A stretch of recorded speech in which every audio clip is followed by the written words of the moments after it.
सारे बच्चों के या फिर बहुत सारे एस्पिरेंट्स के मेरे को मैसेज आते हैं कि सर कैसे प्रिपेयर करें, या फिर हमें नहीं पता कि कौन सी बुक्स पढ़नी है, या फिर कई स्टूडेंट्स हैं या कि जो कि कई एस्पिरेंट्स हैं जिनको लगता है कि सर सिलेक्शन तो सिर्फ आईआरआई वालों का होता है, वहाँ पता नहीं कौन से स्पेशल नोट्स चलते हैं, या फिर एएसआरबी बोर्ड क्यों सिर्फ आईआरआई को ही प्रायोरिटी पे रखता है। तो इन सब बातों पे, यहाँ से इन सारी चीज़ों पे हम चर्चा करेंगे इस वीडियो में। अब देखिए दोस्तों, अगर किसी भी चीज़ को अचीव करना है, चाहे वो कोई भी चीज़ हो, चाहे आप उसको बोल लो कि ये एआरएस का एग्जामिनेशन है या कोई भी दूसरे एग्जाम्स हैं, मेहनत तो हमें करनी पड़ेगी। सबसे पहले हमें ये क्लियर हो जाना है माइंड में कि आप क्या करना चाहते हो। पहली बात, जो कि जैसे आईआरआई में जो स्टूडेंट्स रहते हैं उनके लिए तो नहीं, लेकिन जो स्टेट एग्रीकल्चर यूनिवर्सिटीज़ में जो एस्पिरेंट्स होते हैं, जो तैयारी करते हैं, कहीं ने अटेम्प्ट दिया हुआ होता है, किसी का सिलेक्शन नहीं होता है, तो इन जनरल बोल के चल रहा हूँ मैं, उनको ये लगता है कि सर आईआरआई के अंदर कुछ नोट्स होते हैं, उन नोट्स को बच्चे पढ़ते हैं और नोट्स पढ़ के जाते हैं, वो एग्जाम के अंदर उसको बस लिख के आ जाते हैं। दूसरी चीज वो बोलते हैं कि सर आईआरआई वालों के पास में क्वेश्चन पेपर होता है पहले से, जिसको वो पहले ही अपना साठ गांठ करके और उस एग्जामिनेशन के अंदर इजीली मार्क्स लेके आते हैं। तीसरी चीज वो बोलते हैं कि सर इंटरव्यू पैनल में तो आईआरआई वाले बैठते हैं और आईआरआई वाले आईआरआई के जो स्टूडेंट्स होते हैं उन्हीं को मार्क्स देते हैं, हमें प्रेफरेंस नहीं देते हैं, इसलिए हमारा सिलेक्शन नहीं होता है। तो सबसे पहले तो मैं ये कहना चाहूंगा कि क्यों आईआरआई स्टूडेंट्स का मेजोरिटी में सिलेक्शन होता है यार इस पे।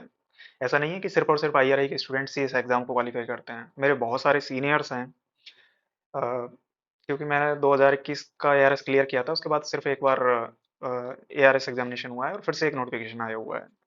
तो ज़्यादातर जो सीनियर थे उनमें से आईआरआई से थे मेजोरिटी, बट कुछ बाहर से भी सीनियर्स हैं जिन्होंने एआरएस का एग्जामिनेशन क्वालिफाई किया था। अब क्यों एआरएस में आईआरआई वालों का इजीली सिलेक्शन होता है, या फिर इजी नहीं बोलूंगा, बट क्यों मेजोरिटी में आईआरआई का सिलेक्शन होता है, उसके पीछे रीजन है कि जैसे मैं आईआरआई पढ़ा हुआ हूँ तो मुझे पता है कि वहाँ चीज़ें क्या होती हैं। जिस डिपार्टमेंट में आपका सिलेक्शन हुआ है वहाँ, एक्चुअली जो डिपार्टमेंट्स को हम डिवीजन कहते हैं, तो जिस भी डिवीजन में आपका सिलेक्शन हुआ है वहाँ स्टूडेंट्स ज़्यादा टीचर्स पे तो नहीं डिपेंडेंट होते, क्योंकि मेनली आईआरआई का फोकस होता है रिसर्च एक्टिविटीज़ के ऊपर। लेकिन हमें जो एटमॉस्फेयर जहाँ आईआरआई में हमें आईआरआई जो हमें एटमॉस्फेयर प्रोवाइड करता है वो इतना अच्छा होता है कि बच्चे उस ट्रेंड के अंदर, उस एटमॉस्फेयर के अंदर खुद को इस तरह से ढाल लेते हैं चीज़ों के लिए कि वो मेहनत करते हैं चीज़ों के लिए। अब मेहनत करने के लिए हमें एक प्रॉपर गाइडेंस की नीड होती है। गाइडेंस की नीड होती है तो उस गाइडेंस को एक सही डायरेक्शन में प्रोवाइड करने के लिए आपको जरूरत पड़ेगी सीनियर्स की या फिर आपके टीचर्स की। तो यहाँ सबसे मेन पॉइंट जो है वो है guidance in a proper direction, और वो प्रोवाइड करते हैं हमारे सीनियर्स। ठीक है, हम लोग बहुत फॉर्चुनेट हैं या फिर हमें ऐसी अपॉर्चुनिटी मिली है कि हमें हमारे अच्छे सीनियर मिले हैं, जिन सीनियर्स ने ऑलवेज हमें गाइड किया है।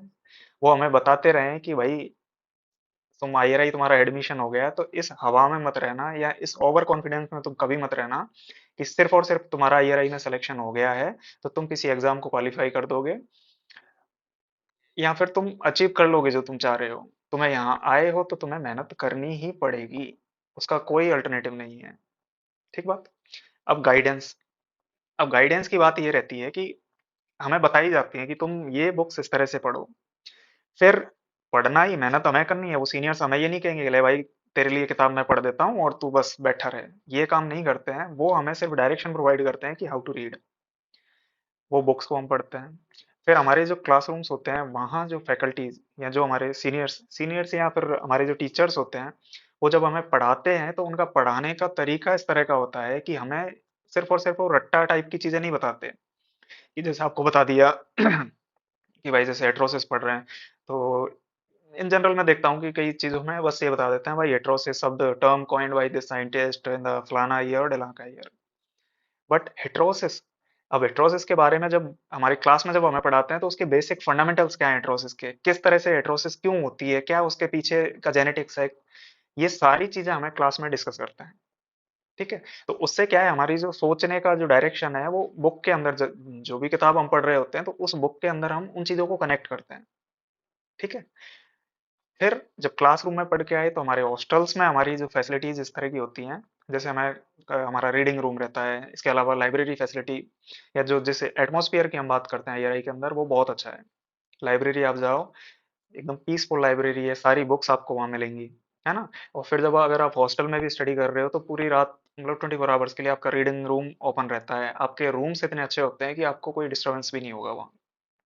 फिर अब एक तो होता है एटमॉस्फेयर में कि एक दो बच्चे पूरे कैंपस में पढ़ रहे हैं, बाकी सब अपना मजे मार रहे हैं, ठीक है। लेकिन आईआरआई में ऐसा नहीं मिलेगा।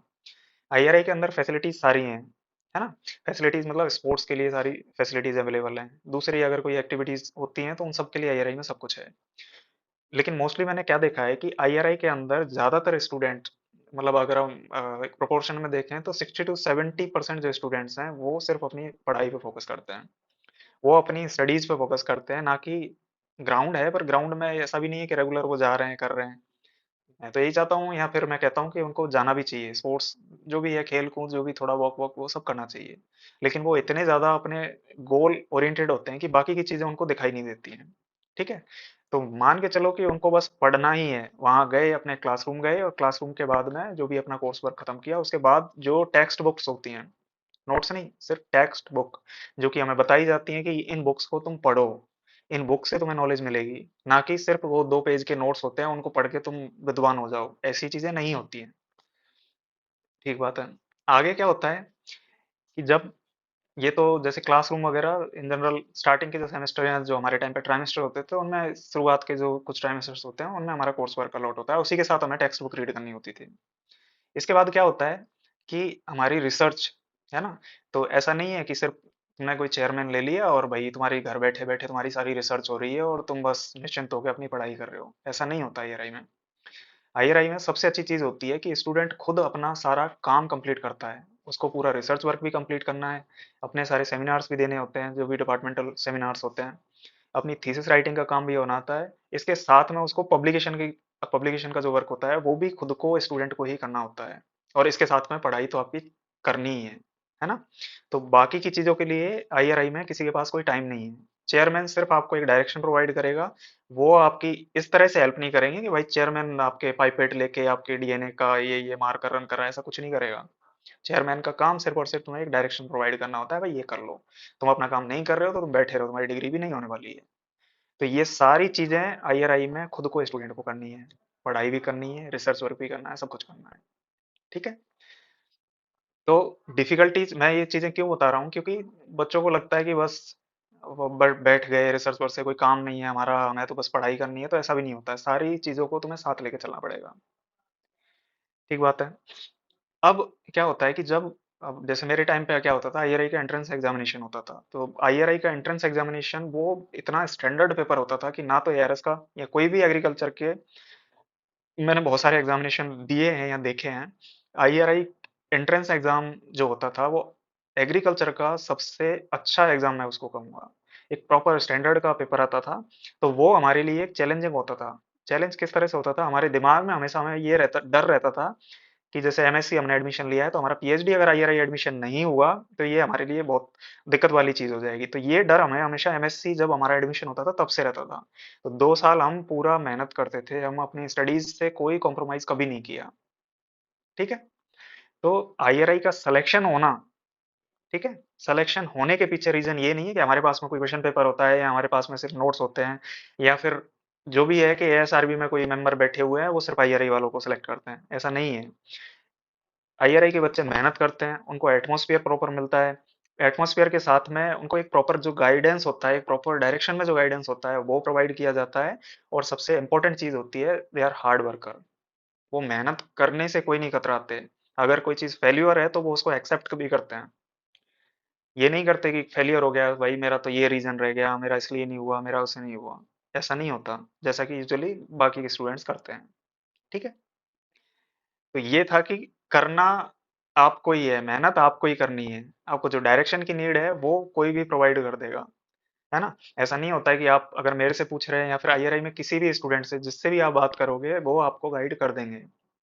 लेकिन इन जनरल क्या होता है कि आप लोगों की एक्सपेक्टेशंस होती हैं, या जो भी आईआरआई के बाहर के बच्चे हैं उन्हें ये लगता है कि बस आईआरआई के वो नोट्स मिल जाएं हमें, और बस वो नोट्स पढ़ के हम बस जैसे राम ने लंका को जीता था, इसीलिए हम एआरएस के एग्जामिनेशन को हम क्वालिफाई कर देंगे या फिर क्लियर कर देंगे।